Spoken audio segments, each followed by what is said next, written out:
بسم الله الرحمن الرحیم. راځو اکسل ته. په اکسل کې موږ راځو sort and filter کمانډ څخه ګټه اخلو. ښه، د دې کار لپاره زه راځم اول فلټر څه ته وایي، سورت څه ته وایي، دې باندې خبرې کوم. سورت خپله ترتیب کولو ته ویل کېږي، منظم کول، ترتیب کول. تاسو یوه ډیټا په یو ترتیب باندې ځای په ځای کوئ.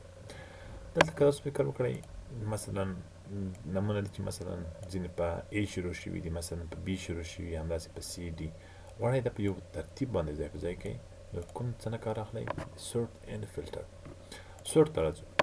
کله چې غواړئ مثلا خپله ډیټا سورت کړئ یا مثلا ترتیب کړئ، اولین کمانډ یا په سورت اینډ فلټر کمانډ کې اولین اپشن سورت A to Z. سورت A to Z څه کوي؟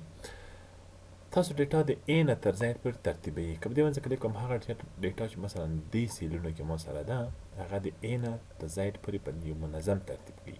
کله چې په دې باندې کلیک کوم، زما ډیټا مثلا د A نه ده، بیا B ده، بیا مثلا همداسې په ترتیب باندې تر Z پورې. او همدارنګه دغه ډیټا چې مخامخ دې سره دغه هم ورسره منظم کیږي. بل موږ دې نه وروسته لرو، تاسو غواړئ مثلا سورت فلټر باندې کلیک وکړئ، زاید ټو A. زاید ټو A څه کار کوي؟ د جګ نه ښکته طرف ته راځي، یعنې د زاید اول زاید راځي، بیا موږ سره همداسې کوم حروف چې دي تر A پورې، یعنې د ښکته نه تر څه پورې کار کوي؟ تر کوچني پورې. مثلا کله چې زه په دې باندې کلیک کوم، اول کې زاید راځي هم تر A پورې. ښه، دې نه وروسته موږ لرو که چیرې موږ سره مثلا داسې نمونه وي چې هغه تکراري، بار بار راغلي، دوی، درې، څلوري، بیا څنګه چل وکړي. بیا راځو موږ کسټم سورت. کسټم سورت مینولی تاسو یو کار کوئ، مثلا په خپل لاس باندې ځان ته یو کسټم کوئ یوه ډیټا چې مثلا د هغې په اساس.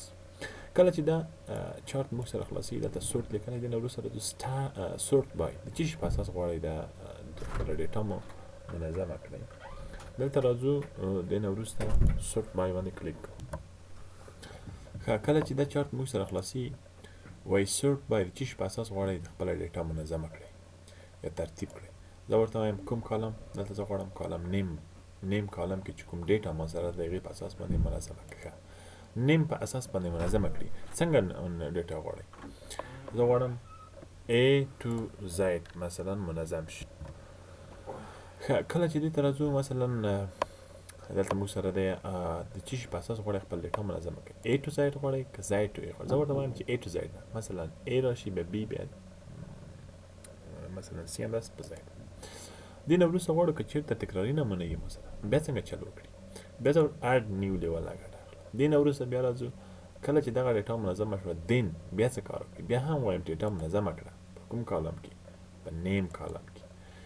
د څه شي په اساس غواړئ؟ وبخښئ، دلته موږ دین ته راځو، بیا کوم کالم موږ انتخابوو؟ دین ته نه، موږ راځو ټوټل ته، ټولې نمرو ته وګوره، نمرې چا جګې دي. دلته راځو ټوټل باندې کلیک کوو، ټوټل کالم ټاکو. دلته خپل اتومات دلته دې کې اکسل خپله پی دې کې والیو ده، یعنې کومه والیو دې کې ځای شوې؟ اعداد دي هغه. سمال ټو لارجست، که سمال ټو لارجست موږ وټاکو، یعنې کوچنی نه اول مثلا هغه نمونه مثلا چې یو شان دي، لکه مثلا موږ سره احمد دی، هغه احمد چې کوچنی ډیټا وي، بیا بل احمد چې هغې نه لږ جګه وي، یعنې سمال ټو لارجست، کوچني نه تر غټ پورې. زه وایم نه، largest to smallest. مثلا کله چې موږ سره A to Z سلیکټ کړي، نو موږ سره باید largest to smallest سلیکټ کړي.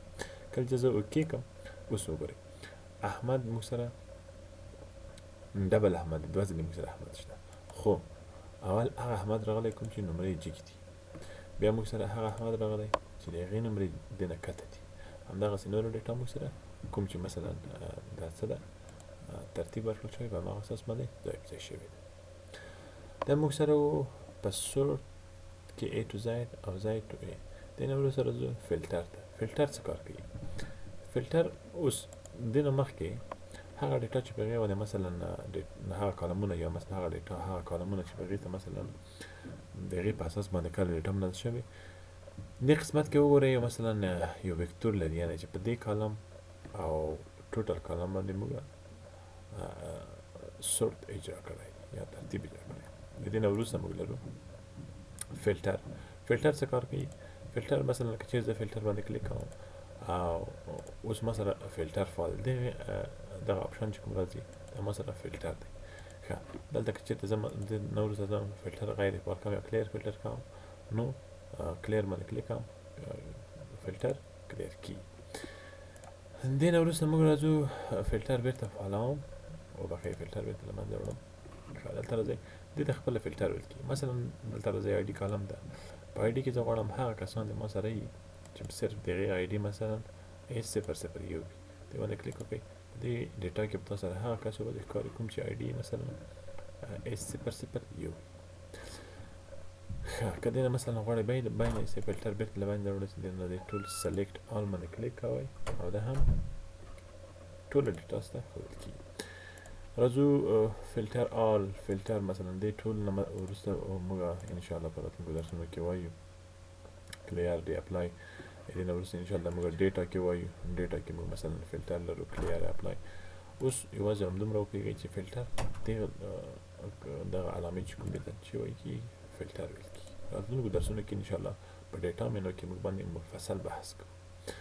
دا په فلټر او سورت کې دې کمانډ کې مثلا راتلونکو درسونو کې انشاءالله وایو فایند اینډ سلیکټ.